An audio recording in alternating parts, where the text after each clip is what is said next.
There was no doubt an information superhighway going on at Richmond City Hall today. A broadband training seminar was going on in order to educate the public more about bringing fiber optic high-speed internet to the city.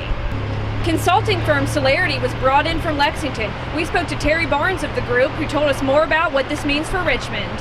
Solarity is a Lexington-based company. We've been around since the early 2000s. We do project management, strategic planning, and business analysis consulting and training. I'm personally working as a project manager for the Lexington broadband project, helping them get through the same decision process that Richmond's going through, only we've been at it for about 2 years now. Tracy Bryant, the IT director here for the city, was interested in talking to Kentucky Wired about getting the incremental fiber that we talked about today, getting that and getting an MOU issued for that. I met Tracy through that process. We talked about the services that Solarity could provide, and we went forward with developing a statement of work between Solarity and the city of Richmond. Also talked about if a community doesn't take action, what a risk that is for the community. An analogy that we didn't use today is think about what Interstate 75 did for Richmond. And then think about some of the communities that were bypassed and did not end up on the interstate. And what those communities, how those communities have not only, they've shrunk, but they haven't survived at all. So we see broadband as the enabler into the future that will help communities thrive. And we want to help Richmond develop a path that leads them toward that. And so we talked about the planning process that Solarity is going to work with the city to go through over the next several months. Part of the process that we'll go through is we'll as we develop the strategic plan, we'll talk about what the financial model looks like. We know two of the big variables in financial modeling are the density of the addresses, because the more dense it is, the less it costs to build a fiber network. And we'll also talk about the revenue side of it as far as market share.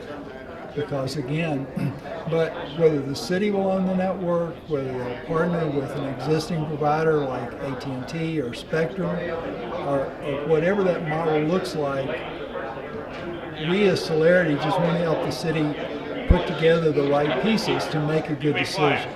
We don't know what it looks like today, and we want to help Richmond get to the point where they can make an informed decision there.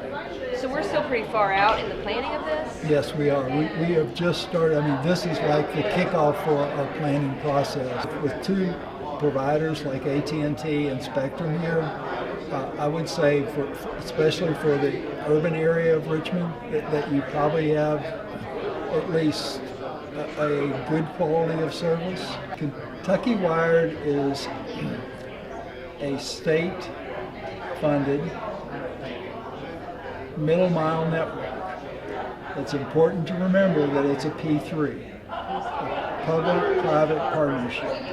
The state is partnered with a company, Macquarie Capital, to provide the capital to build the network. It's really important to understand that it's under construction. The state built or is building the network, and the best description is they're building a backbone. And Richmond has been able to add cables to that backbone that the city will own and use that as a city asset for the future. But in the future, the city will have that fiber capacity that they can use to build a city network, to help encourage a provider to come in and expand to the last mile. It's just a valuable asset the city will have. We're planning a town hall meeting. I don't think we have the date set for it yet.